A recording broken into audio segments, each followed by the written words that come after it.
No one in the nearby towns ever said the number aloud. 56. That was how many people had vanished into the Appalachian forest in less than 5 years. The figure lingered in the air like smoke after a fire, something everyone smelled but no one dared to point at. Hikers, hunters, even locals who had grown up tracing the ridges and hollows of those mountains, gone without a trace. No bodies. Just cars abandoned at trailheads, backpacks zipped tight, tents still neatly staked in the soil. It was as though the forest had swallowed them whole. For the first 3 days, Aaron and Lily believed they were different. Their trip was meant to be a harmless escape. No phones buzzing, no city horns, just pine air and the crackle of dry leaves beneath their boots. They planned a modest loop, nothing ambitious, the kind dozens of people walked every weekend. On the second night, Aaron even joked that the forest felt emptier than it should, but Lily only laughed, brushing it off as city paranoia.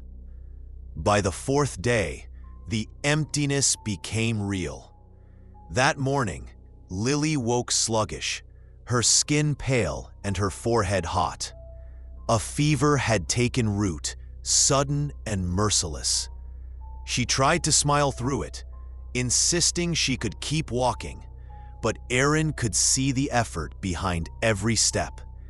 He told her they just needed to reach the main trail again, that once they did, everything would be fine. But when he pulled out the compass, the needle spun in lazy circles, refusing to point anywhere at all. He shook it, cursed, tried again. Still useless. His phone had frozen on the map screen the day before, and the power bank was dead. He had told himself they were close enough to the trailheads that it didn't matter. Now, with Lily coughing into her sleeve, every decision suddenly mattered. The forest looked the same in every direction. Pine trunks crowded around them like prison bars, and the bright autumn leaves overhead bled into shadows. Aaron picked a direction and led Lily onward, her weight heavy against his side. He whispered encouragements, but with each step, her body grew hotter, heavier. Then he saw it, a thin ribbon of smoke unraveling above the tree line. For a moment, he thought it was a trick of his tired eyes, but when Lily leaned into him and murmured, "Do you see it too?" he knew it was real. They followed the smoke, every crackle of leaves underfoot sounding unnaturally loud, as if the forest itself were listening. The trees parted into a clearing, and there it stood, a cabin. Not a cozy retreat, but a sagging shack, its logs gray with age, its windows greasy and dull. Smoke bled from a crooked chimney. Aaron froze. Something about the place felt wrong, too quiet, too contained, as if the cabin itself were holding its breath. But Lily wavered against him, her knees buckling. He had no choice. He knocked. The door opened after a long pause, longer than any normal pause should be. A tall man appeared, broad-shouldered, his face lined but unreadable. His eyes didn't flicker with surprise or concern, only calculation. "You're lost," he said, not asking, only stating. Aaron explained quickly. His girlfriend was sick. They were stranded. They needed help. The man listened, then stepped aside with a motion that was more command than invitation. Inside, the cabin smelled of iron and damp wood.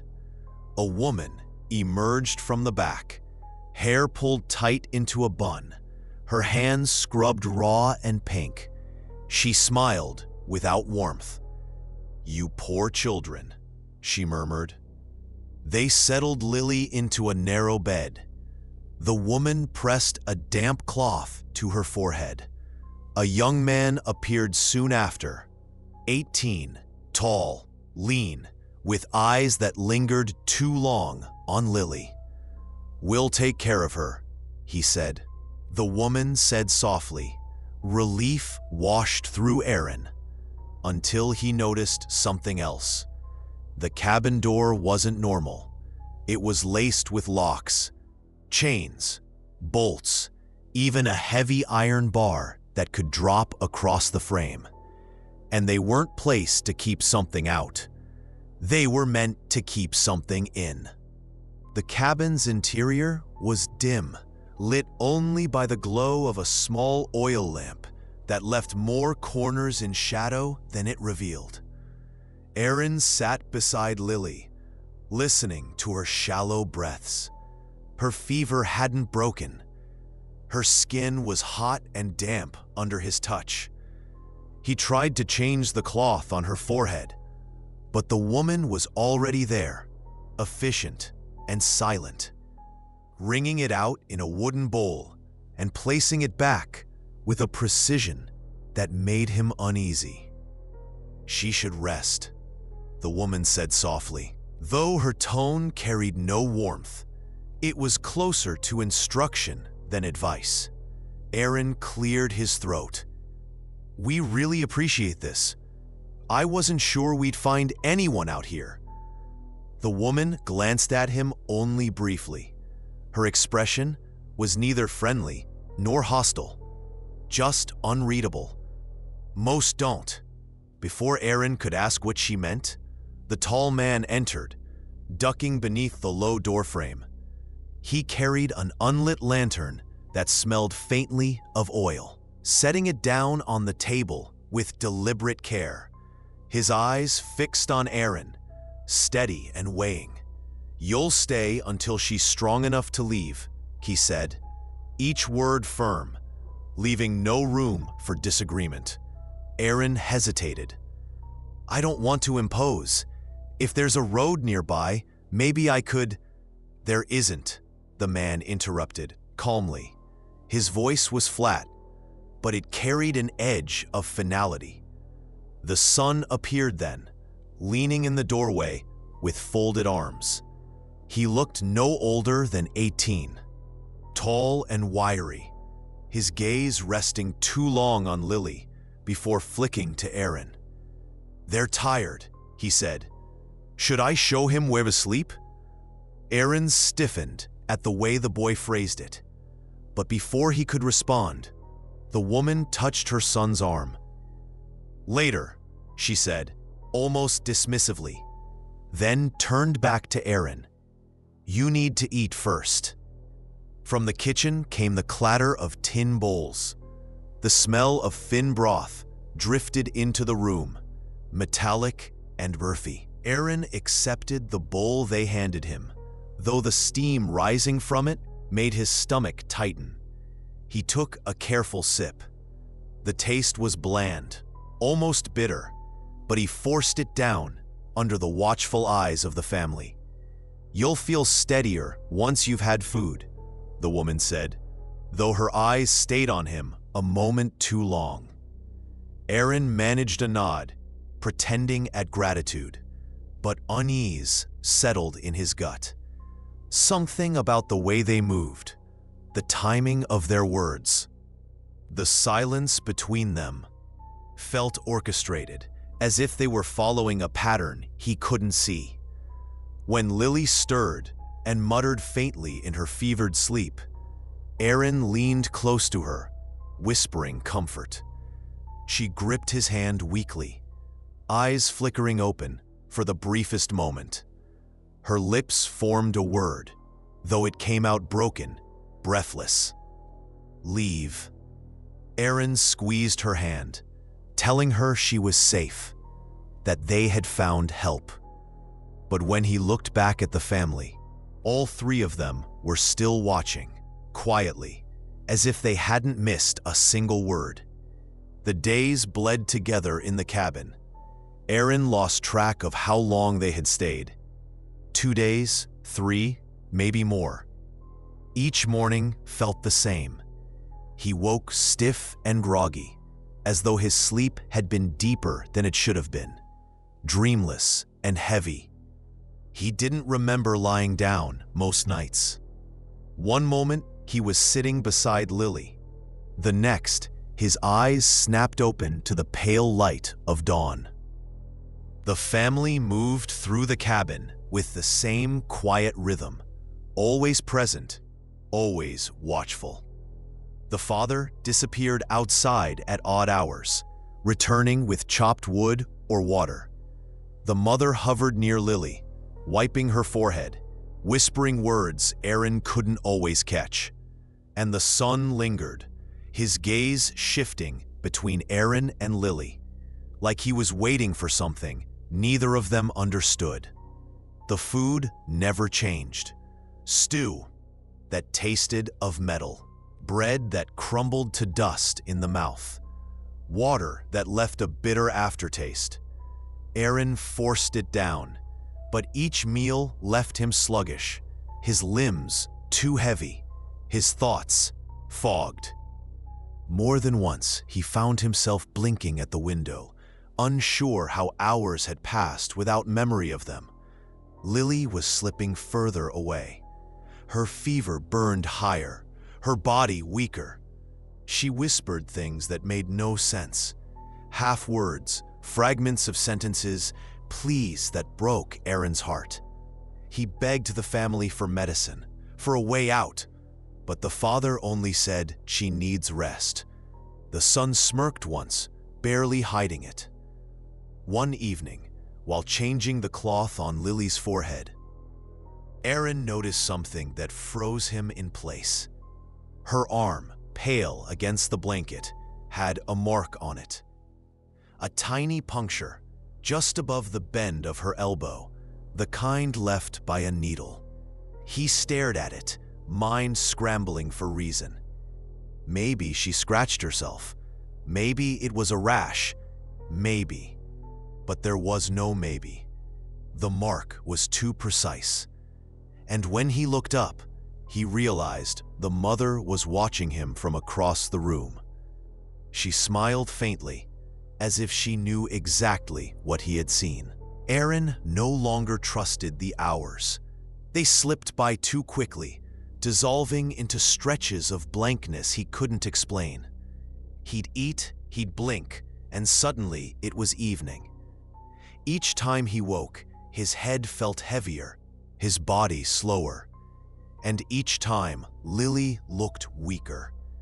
He began to watch the family more carefully. The father moved through the cabin with quiet purpose, often carrying tools Aaron never saw used. The mother hovered with her endless cloth and bowl of water. But her eyes were always somewhere else, calculating, measuring. The son was the worst.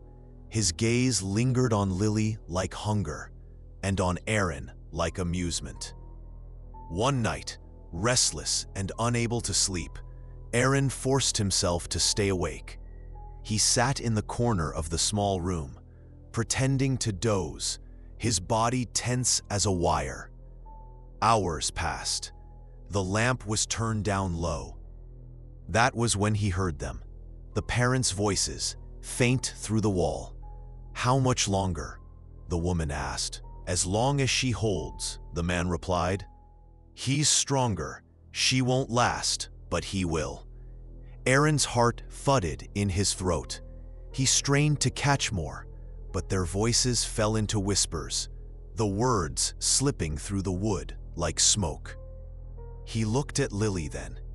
Her skin was pale, lips cracked, hair damp with fever sweat. But the fever no longer felt like illness. It felt like loss. like something being drained from her, night after night. The next morning, Aaron tried to confront the father, his voice unsteady. "She needs real medicine. I can't just sit here and watch her." "You'll do what you must," the man said calmly, his eyes steady. "You'll stay." Aaron almost shouted, but his body betrayed him. His head swam, his knees weakened. The meal they'd given him an hour before sat like lead in his gut. Later that day, when he rolled up his sleeve to wash at the basin, he froze. There, on the inside of his arm, just above the vein, was a tiny puncture mark, fresh, and for the first time, he knew with certainty. Whatever was killing Lily was inside him too. Aaron's nerves were raw, every sense sharpened by dread. The puncture mark on his arm burned in his thoughts like a brand.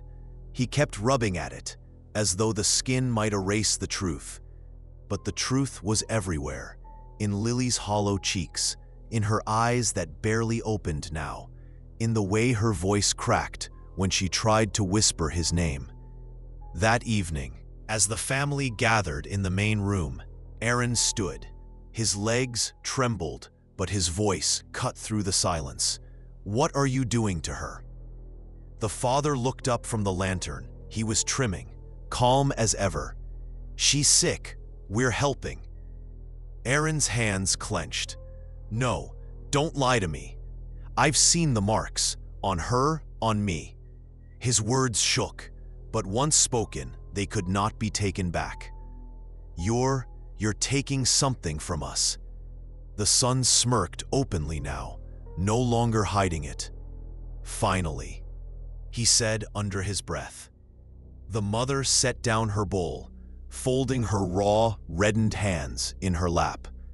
Her expression was almost tender, almost pitying. "You wouldn't understand," she said. "Try me," Aaron snapped. The father leaned back, studying him with eyes that gave nothing away. "The body is generous. It makes what it doesn't need. Blood renews itself, a gift of nature. We only take what is given back again." Aaron's stomach turned. "You're draining us, bit by bit." The son tilted his head. "Better than the woods taking you. People vanish out there. At least here, you're safe." Safe. The word rang hollow. Aaron's gaze darted to the door, the heavy bar across it, the locks that glimmered in the lamplight. He realized then that the family had stopped pretending. There was no more soft hospitality, no more pretense of care. Lily stirred on the bed, whispering his name, her voice weak and broken.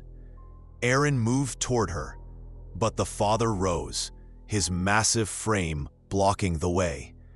"You'll stay," the man said, his voice flat and final. "Until we're finished." Aaron's breath caught. He had never felt so powerless.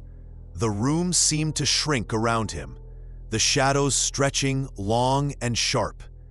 And for the first time, he understood. They had never been guests here. They were stock. That night, Aaron didn't eat. He pretended, pushing the stew around the bowl, waiting until no one watched before tipping it quietly onto the floorboards.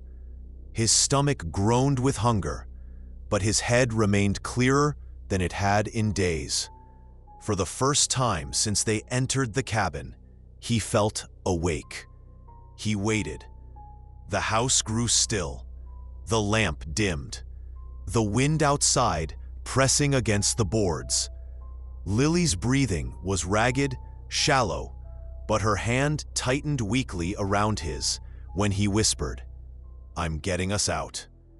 He crept to the door. The chains clinked softly as he tried the first lock. It was stiff, resistant, but it moved. Sweat prickled his neck. He worked at the second, then the third. Each louder than he wanted. He froze, listening. The house was silent. The fourth lock slid free. He reached for the heavy bar across the frame. His fingers had just curled around it when a voice came from the dark. Going somewhere? The son sat in the corner, eyes glinting in the low light. Aaron's breath caught. He hadn't seen him there. The boy rose slowly, stretching as though waking from a nap. Father said you might try. He said you'd wait until night. Aaron's pulse hammered. He backed toward Lily, shielding her with his body. We're leaving. The boy smiled thinly. No, you're not.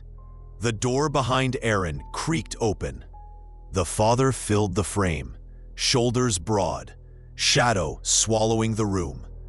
The mother appeared beside Lily, laying a hand gently on her damp forehead, as if soothing her, though her eyes were fixed on Aaron. You've been good to us, the father said. Both of you, strong, clean. You've given more than you realize. Aaron's voice broke. You're killing her. She's fading, the woman said softly, almost tenderly. But you, her eyes locked on him. You still have time. Aaron lunged forward, desperate, but his body betrayed him.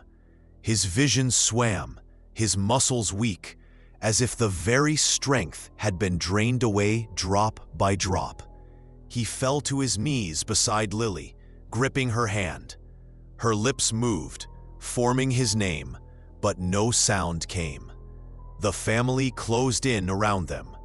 The son leaned near, his breath warm at Aaron's ear. You'll sleep soon, don't fight it. It's easier that way. Aaron tried to stand, to scream, to tear them away, but the room tilted, his limbs turned to lead. The lamplight flickered, blurred. He thought of the 56 before them, of the cars left at trailheads, the empty campsites. He understood now why there were never bodies. The forest hadn't taken them. The cabin had. If this story unsettled you, leave a like and let the shadows know. Subscribe for more tales you shouldn't hear after dark. And if you've seen something you can't explain, tell us in the comments. We're always listening.